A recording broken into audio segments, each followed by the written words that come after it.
Pakistan army نے ہمیشہ مثبت کردار ادا کیا ہے.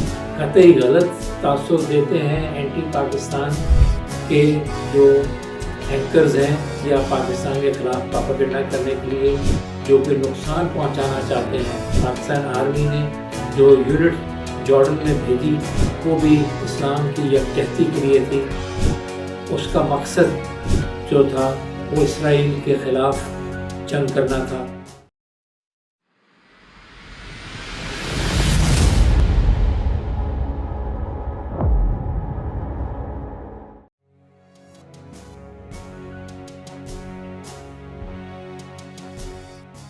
بسم اللہ الرحمن الرحیم.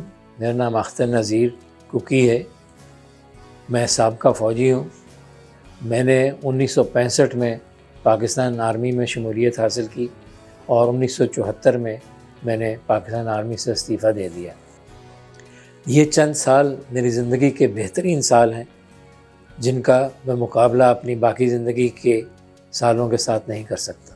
آج کی گفتگو کا مقصد یہ ہے کہ نگیٹ کیا جائے وہ پروپیگنڈا اور وہ نفی قسم کا اظہار جو چند ایک اینٹی پاکستانی اینکرز بھی کرتے ہیں, میڈیا کے تھرو کرتے ہیں کہ پاکستان نے کبھی بھی فلسطینینز کے خلاف کوئی فوجی ایکشن لیا یا اس میں کوئی فوجی عناصر اس میں شامل تھے. یہ بالکل غلط ہے, قطعی غلط ہے. میں خود اس فوج کے کنٹیجنٹ کا حصہ تھا جو کہ جارڈن میں گئی اور وہ صریحاً صرف اور صرف اسلامی کاز کے لیے گئی تھی. اس نے صرف اسلامی کاز کی سپورٹ کے لیے ہم گئے تھے. 1967 میں جب اسرائیل نے عرب ممالک پہ حملہ کیا اور بہت سارے ایسے علاقے جو تھے عربوں کے وہ قبضے میں کر لیے, تو پاکستان آرمی نے اپنی ہمدردی کا اظہار کرنے کے لیے اور اپنی یکجہتی کا اظہار کرنے کے لیے ایک یونٹ جو تھی وہ اینٹی ایئر کرافٹ کی جو کہ 75 لائٹ کے نام پہ ریز ہوئی, اس کو وہاں بھیجا.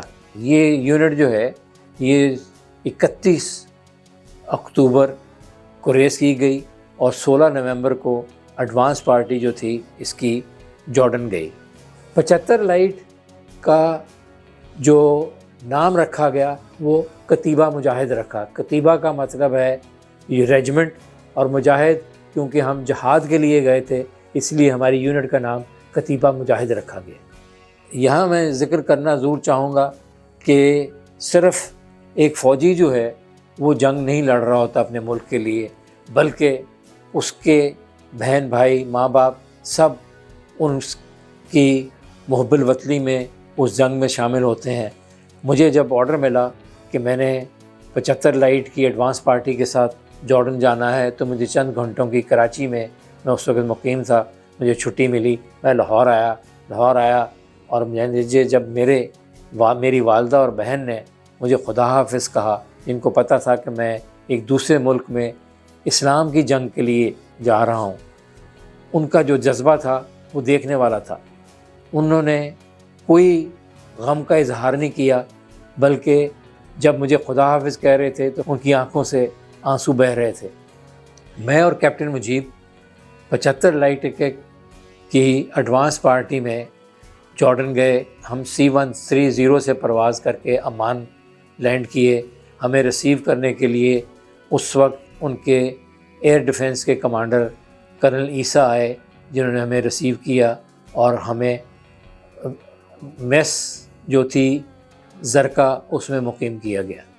ایڈوانس پارٹی میں مجھے اور کیپٹن مجیب کو اطلاع دی گئی کہ ہماری مین پارٹی جو ہے وہ بصرہ لینڈ کرے گی بائی شپ, کراچی سے آ رہی ہے. اس کے بعد ہم کوچ کر کے H-5 جو کہ جارڈن کا ایک ایئر بیس تھا جس کو خطرہ لاحق تھا کہ وہاں پہ اسرائیل حملہ کرے گا, تو اس کی پروٹیکشن کے لیے ہماری یونٹ نے جانا تھا. جب ایڈوانس پارٹی کی طرف سے میں اور کیپٹن مجیب عراق گئے مین پارٹی کو ریسیو کرنے کے لیے, تو ہم نے یونیفارم تو اپنا پاکستانی پہنا ہوا تھا, لیکن ہمارے پاس جو ID کارڈ جارڈینین آرمی نے اور جارڈینین جیپ دی گئی تھی وہ اس میں سفر کر رہے تھے. تو ہم بجائے میس میں ٹھہرنے کے میں اور مجیب انٹرکانٹیننٹل ہوٹل میں چلے گئے۔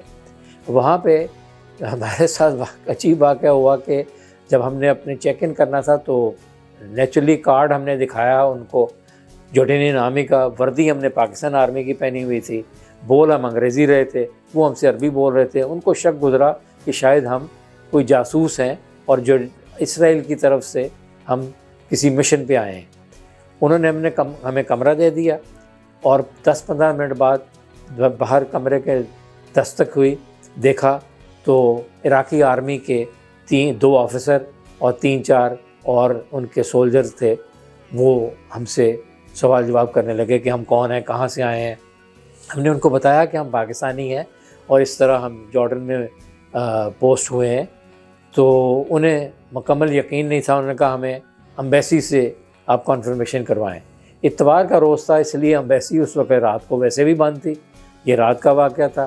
بہرحال کوئی تقریباً 2:30 بجے کے قریب ہمارا رابطہ امبیسڈر صاحب سے ہو سکا اور انہوں نے کنفرم کیا، بتایا، اور پھر فورن آفس کو ان کو بتایا گیا کس طرح ہم جارڈینین آرمی کی کارڈ کے اوپر یہاں آئے ہیں، لیکن ہم پاکستان آرمی کا وہ کنٹیجنٹ ہے۔ تو یہ ایک بڑا مزیدار واقعہ تھا جو میں چاہتا تک بتاؤں۔ اس طرح کے چند اور واقعات بھی وہاں پر ہوئے جو کہ بڑے مزیدار تھے۔ ایک مرتبہ رمضان کا مہینہ تھا تو ہمیں وہاں پر امبیسڈر صاحب نے افطاری کے لیے بلایا۔ ہم H5 سے افطاری کے لیے وہاں گئے تو ہماری جو فوجی جیپ تھی اس نے ہمیں عمان میں اتار دیا، وہاں سے آگے ہمیں ٹیکسی لے کے جانا تھا۔ امبیسڈر صاحب کا گھر جو تھا وہ سپورٹس کمپلیکس کے بالکل ساتھ تھا۔ تو اب ٹیکسی ڈرائیور کو میں سمجھانے کے لیے، کیونکہ جارڈن میں تو فٹ بال کھیلی جاتی ہے، میں نے فٹ بال کا اشارہ کر کے بتایا اس کو کہ ہمیں وہاں جانا ہے۔ اس نے ہمیں ایک سنیما ہال کے باہر لے گیا، وہاں پہ ایک فلم لگی ہوئی تھی اور وہ فلم فٹ بال پلیئر کے متعلق تھی۔ بڑی مشکل سے میں نے اس کو سمجھایا کہ نہیں، ہم نے یہ نہیں جگہ ہم جانا چاہتے ہیں جہاں پہ فٹ بال کھیلی جاتی ہے۔ اس نے کہا اچھا، کچھ جو بھی اس کو سمجھ آئی، اس نے واپس گاڑی موڑی اور ہمیں واپس جہاں سے لے کے گیا تھا وہاں لے گیا۔ تو ہم وہاں اترے، اس زمانے میں موبائل سسٹم تو ہوتا نہیں تھا، تو ہم نے کسی طریقے سے رابطہ کیا امبیسڈر صاحب سے کہ ہمیں ٹیکسی والے کو سمجھانا نہیں آ رہا کہ ہم نے کہاں آنا ہے۔ بہرحال it was very kind of him کہ انہوں نے اپنی گاڑی بھیجی اور ہمیں وہاں سے لے کے گئے۔ یہ بات جو ہمارے جس کا ذکر میں پہلے کر چکا ہوں کہ اکثر لوگ بہت غلط انداز میں کہتے ہیں کہ شاید پاکستان آرمی نے پیلسٹینینز کے خلاف کوئی مہم کی تھی، بالکل غلط ہے۔ اس وقت جارڈن میں پاکستان مشن کے ہیڈ جو تھے وہ جنرل نواز شریف مرحوم تھے اور ان کو اسسٹ کر رہے تھے اس وقت بریگیڈیئر جنرل ضیاء الحق، جو کہ بعد میں جنرل بنے، پاکستان کے چیف آف آرمی اسٹاف بنے اور پریزیڈنٹ آف پاکستان بھی بنے۔ پاکستان آرمی کا مقصد صرف جو تھا وہ عرب کاز کے لیے تھا۔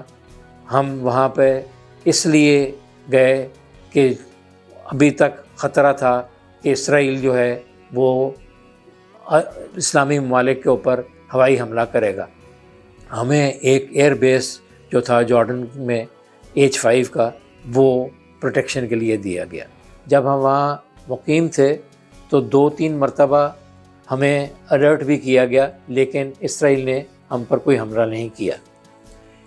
جب ہم وہاں تھے تو ہمیں کنگ حسین جو تھے انہوں نے وزٹ کیا، پرنس حسن نے وزٹ کیا، ترکی کے اس وقت کے پریزیڈنٹ جو تھے انہوں نے وزٹ کیا، اور ہمیں ہماری خدمات کی وجہ سے جارڈن نے اس کا کوکب اولا کے نام کا جو ان کا سب سے بڑا عسکری ایوارڈ ہے وہ ہماری یونٹ کو دیا۔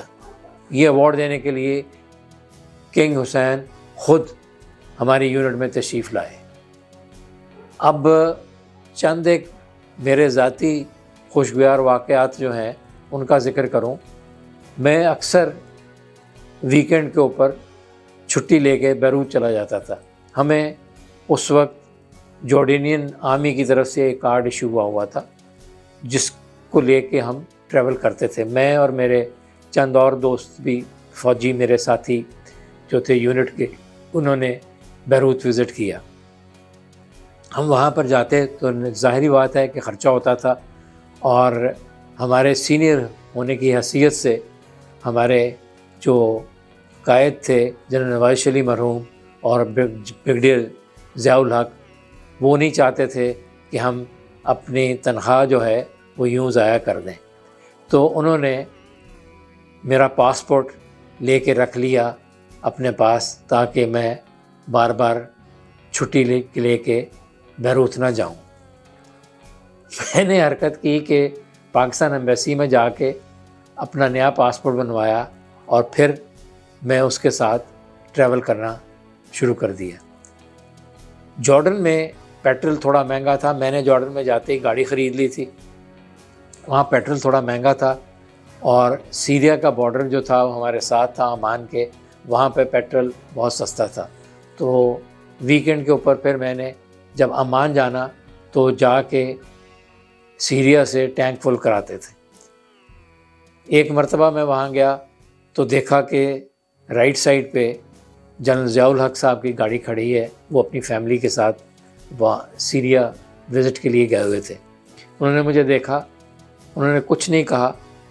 اگلے دن بلایا اور کہا کہ دوسرا پاسپورٹ بھی جمع کرا دو, اور آئندہ اگر تم گئے تو پھر تمہارے ساتھ سختی سے برتاؤ کیا جائے گا. یہ ان کی شفقت اور محبت بتا رہا تھا میں کہ جو اپنے افسران کے لیے تھی. جنرل ضیاء الحق کا ایک تاثر ہے کہ وہ بہت کٹر قسم کے مذہبی تھے. کچھ عرصہ جب ہم زرقہ میں تھے اس میس میں, جنرل ضیاء الحق صاحب بھی وہاں مقیم تھے. وہ میرے سامنے والے کمرے میں تھے. وہ نماز باقاعدہ پڑھتے تھے, لیکن کبھی انہوں نے ہمیں کسی قسم کا دباؤ نہیں ڈالا یا یہ ظاہر نہیں کیا کہ وہ کٹر قسم کے مذہبی ہیں. 71 میں پاکستان کے اوپر انڈیا کے جارحانہ حملے کا خطرہ جو تھا وہ لاحق تھا. تو پاکستان آرمی نے فیصلہ کیا کہ ہماری یونٹ کو واپس پاکستان بلا لیا جائے. تو 26 مارچ کو ہم واپس پاکستان آئے. میں ایک فوجی کی حیثیت سے بہت فخر سے کہہ سکتا ہوں کہ پاکستان آرمی نے ہمیشہ مثبت کردار ادا کیا, چاہے وہ جنگ ہو یا کوئی اور آفت ملک پہ آئی ہو.